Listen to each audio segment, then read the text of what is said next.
All right. Well, my man, Derrick Everett, we are joined now from the Department of Revenue, very long time IT expert and professional. And we've been talking about the information technology career cluster. And I've got a room full here with me at Velma Jackson, and we're recording this for our friends at Rosa Scott, Germantown, and Ridgeland High Schools, and for our YouTube channel as well, and also for our ICT students at Shirley Simmons Middle School. We have watched a few videos about what IT professionals do, and we've talked about how it is really a part of every single industry in America right now, and it is one of the fastest growing fields and one of the biggest, one of the most lucrative fields right now as well, and with a variety of entry levels for training. So why don't you tell us a little bit about how you got into it, what all you do over there, and some of the things you work with every day. Sure. First of all, thank you for having me, Greg. It's always a pleasure. I appreciate the opportunity to come and speak to the students, basically in Madison County schools, for that matter. But a little bit about myself. I have been in the IT profession since 2003, so that is 19 years. I started right after college. I graduated from Alcorn State University in 2003.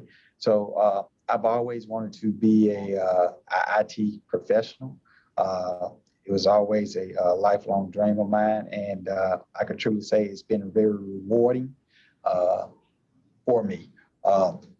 I work for the Department of Revenue. I am the Network Services Manager here at the Department of Revenue, and in a nutshell, we are the IRS for the state of Mississippi. That's just a simple way to put it. You, the students, don't have to worry about this right now, but eventually you will. Your parents pay state taxes and federal taxes. And so I am the IRS, or I work for the IRS for the state of Mississippi. So what we do is our systems that I preside over, they are Windows infrastructure, Windows servers, Microsoft. I'm sure you've heard those terms before. And we are responsible for 97% of the general fund. And the last time we checked on the numbers, it was roughly $10 billion a year we bring in.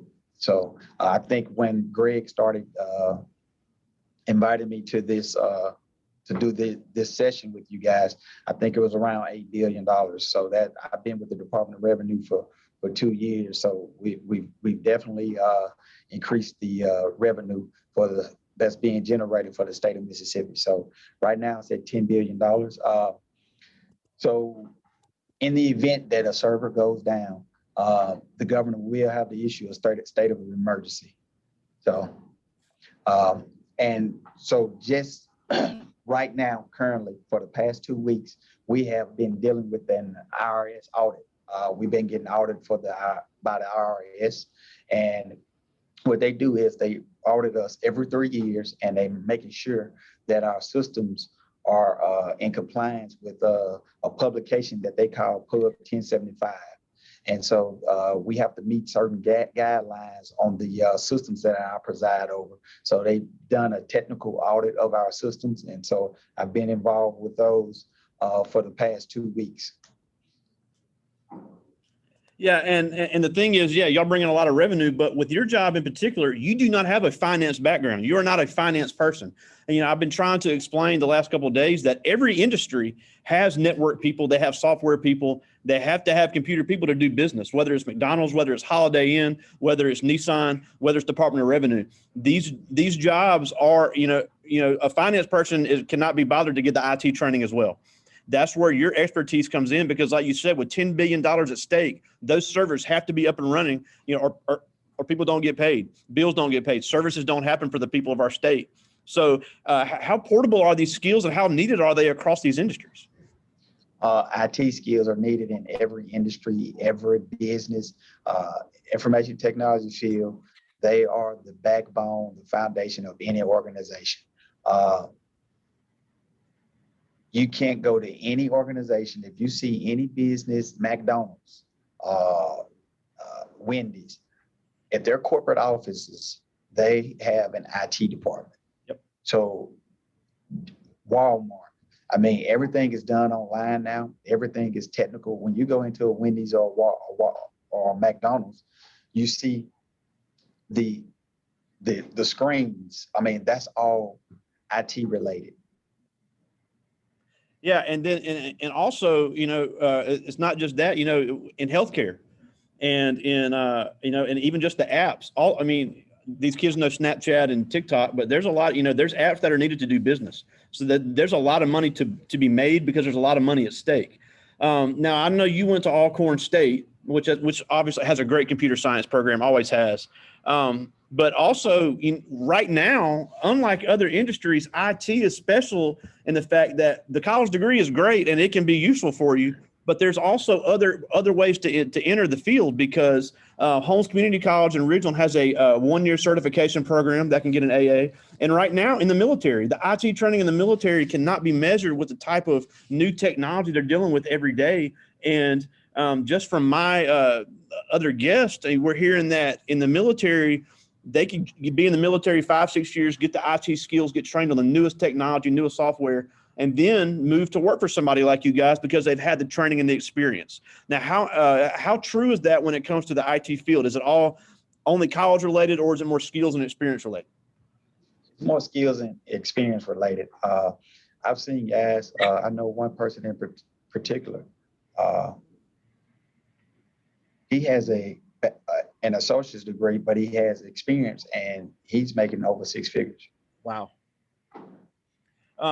Now, and also something we fight with these kids all the time, and I think I can speak for all the teachers that are going to watch this later, is we do have them, and you're a Madison County parent, so we have the map books here, and the iOS system is great for a lot of things. Apple does make some great products, but we try so hard to get these kids to get used to using the Windows. And in our digital media academy, some of those Cisco systems and other things like that. How important is it to be well versed on multiple operating systems and multiple software systems?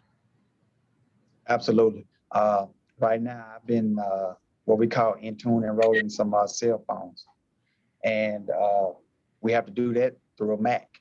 So plethora of OSs, systems that you need to be well versed in, or at least be able to Google and get the answer.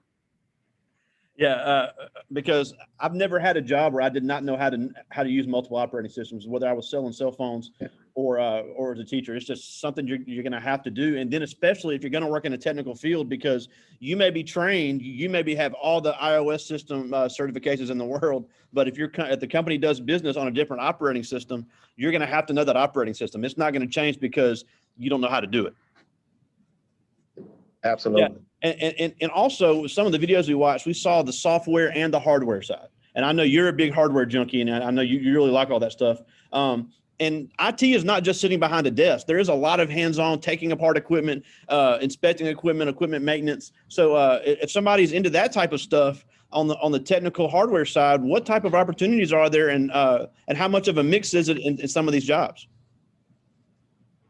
It's a big mix. I mean, we have to be able to work on laptop, desktop, different multiple operating systems, and then anything that may come our way. I mean, sometimes we got to figure out how to install a part on a printer because we need that printer up and running. So it just, I mean, a lot of times it just requires a little common sense, to be honest with you. I mean, common sense can take you a long way, but yeah, we just have to be well versed and be able to try to figure out things that we may not be that experienced in, and try to figure out how we can get this particular user back up and running. Yeah, and then also, and I know you spent some time in the private sector as well with the Hudson Bay Company, but especially with the onset of COVID, I mean, how is this sector growing more and more with the rise of e-commerce, and then we even on your side in the Department of Revenue, everything's filed online. How much is this sector growing, and how is this job market growing over the next few years?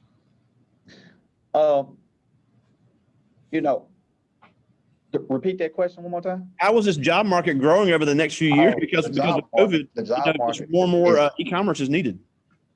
E-commerce is big because mars.door.ms.gov is all online.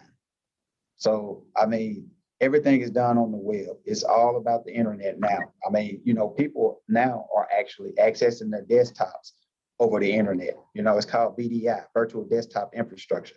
So the internet is a powerful tool. Yeah, and also, in you guys' case, that server has to run and do business. Now, I've asked you before, and you didn't mention it a minute ago. What happens if that server goes down? And your answer was, hold on, I hit the wrong button here. Your answer was, it can't go down. No, it cannot, because with $10 billion a year, that's a lot of money. I mean, so it's a lot of stress that comes with the job, but I mean, it's what I signed up for. Give you an example. Tomorrow morning, we're also over alcohol, beverage, and control. We're responsible for shipping all the liquor to the liquor stores for the state of Mississippi. So we'll be at ABC at 3:30 in the morning to do some network maintenance. So, I mean, sometimes it requires us to work late nights or work early mornings, like we'll be doing tomorrow morning. Yeah, and I forgot you guys handle that, and that's big for the small businesses of the area, because the bar and restaurant industry obviously is a huge part of the state economy. And if you guys can't get the inventory right, we're going to have a supply chain problem, and that's product they can't sell. So it really does affect a lot of people. But I do have some questions here from the students. Okay. And these are all ninth graders. And the first one is what we just talked about, and I never thought about this. This is John Taylor, and we talked about what happens if the server goes down. But he said, what do you do if the power goes out? So our data center is actually located in a different location in Jackson, Mississippi. So it's all about redundancy, right? So if the power goes out, they have a powerful generator that will power our servers and keep it up and running until entities can get the sure power back going again. Wow. Yeah, because he had that question, and I was like, I never thought about that, because you got to have electricity on the server. Now, this is Tristan Williams, and he asked, what is the hardest thing to learn on the job? The things that you don't know anything about, right? And you have to figure it out. I mean, right now, we're having issues with mars.door.ms.gov not being able to contact the email server. So we're working with our state IT department to figure out why that it can't connect it. And then, so those are some of the things that we don't know how we're going to resolve it. So we have to do what we have to do to be able to research and figure out the issue of what's going on. Oh, yeah. And, and these kids always complain, and I know you have a son at Germantown, and, we have the Canvas system, and they want to say, Canvas didn't work, it didn't work. And I mean, when they can't get assignments turned in, you have to figure out what the root of the problem is to where it can operate, because it's amazing how much we depend on these systems and don't even realize it. Right. Now, this is Danielle Brown, and she asked, how do you stay up to date with all the technology that is always coming out? I have a good team, a really good team. It's a team of it's 8 of us, including myself, and each one of them have their own. They're a subject matter expert in their own little certain area of our environment, and they keep me abreast and keep the agency abreast of what's going on in new technologies. Yeah, because I mean, it can literally change overnight, and you got to learn it in a hurry. Now, this is Amaya Dixon, and she asked, when you got into this career, were you ever encouraged to do something else, or was this the one you always had in mind? This is the one I've always had in mind. Yeah, and then just for and I know you didn't mention this, but just for background, you did grow up in Jackson, Mississippi, and went to Lanier High School. They do have a lot of things coming out of there, but it's not the best part of town. You did grow up in kind of the rougher part of Jackson. It's a lot of things you were exposed to that you could have fallen off that path, but you've been extremely successful coming out of Lanier and then going to Alcorn. So it's important for them to realize that not everybody had the same resources coming up, and you've really, really been so successful despite the lack of that. So that's great that you were able to have that interest and stick with it. This is Christian Dawson, and he asked, how do technological advances impact your current job?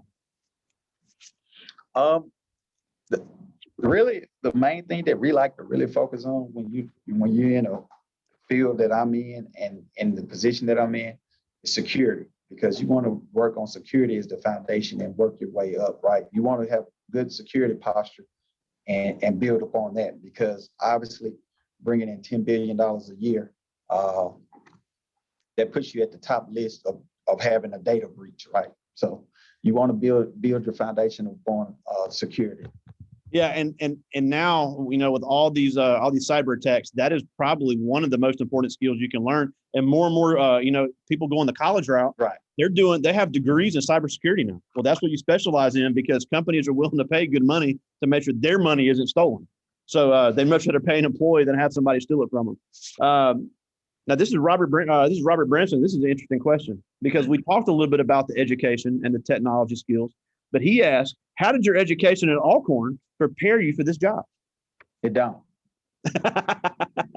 It don't, because what I learned back then in college, I'm totally doing something entirely. That technology is old. Yeah. Technology changes from day to day. So it's just the foundation that you get in college. And then you just have to find your niche and what area of IT you want to focus on, whether it be infrastructure, networking, development. So it don't really prepare you. And that's why I said when Greg asked the question about an associate's degree, it's more geared towards skills and experience. And so that's where you would get your grasp or get your niche in the IT department, is getting the skill set and the experience in a certain area of IT. Yeah, and before we started, I did mention, we watched a few things about the military IT jobs, and we have a recent graduate of Velma Jackson who is an IT guy in the Air Force right now, and he said when he gets out of the Air Force, and I think he wants to stay in like 8 years, he'll be able to get a 6-figure IT job immediately, because he's working with the newest technology that the government's providing, and he's not at the mercy of a private company having to get caught up. But he's working with state-of-the-art stuff right now, and he's going to be able to get into it immediately. And he's gotten to live in Hawaii, which is kind of cool too. So, cool. We've in all these clusters, there's multiple ways to get in, but IT specifically, the way it is set up now, really can be very lucrative without a college degree. It's one of the few out there that you can get into it pretty quick and start making good money because of the new technology that people our age wouldn't even dreamed of when we were going through school. And I just got one more from the students. This is kind of funny. This is Jaslyn Williamson, and she asked, "Have you ever seen a computer blow up?" Have I ever seen a what? Have you ever seen a computer blow up? No. No. And I'm glad. But it is possible. It is. It is. All right. Well, Derrick, we're almost out of time, and we thank you so much for joining us as always. But and I know I've asked you this before, but you're from Jackson, Mississippi, Lanier High School, HBCU grad, proud HBCU grad at Alcorn State. Everybody here that's watching with me now as a young Black student in Mississippi, we are a rural area, but we're Madison County schools, do have some great resources, but there's always those obstacles of being a young Black person in this country. Right. It's just a matter of the obstacles. It's not a matter of if, it's a matter of when. But yet you become extremely successful in what you do. So what can these kids do now? You don't have to be a product of the environment you come from. I mean, that's really in a nutshell. Just see bigger than be bigger than Velma Jackson, right? Absolutely, and it's not necessarily, you don't need the fancy degrees. You don't need there's a lot of, especially in this field, there's a lot of great IT jobs that are looking for young people that are willing to work and learn the skill and can make really good money doing it. So we thank you for your time, Derrick Everett, Department of Revenue, one of the IT manager. So again, thank you so much. And but before we go, tell us why they should go to Alcorn. Tell us why. Tell us why. Tell them why they should go to Alcorn. I didn't want to go to Jackson State, being from Jackson. Go Braves. All right. Well, I'll talk to you soon, my friend. Thank you so much. All right, man. Hey, always enjoy it, man. All right. See you. Thank you.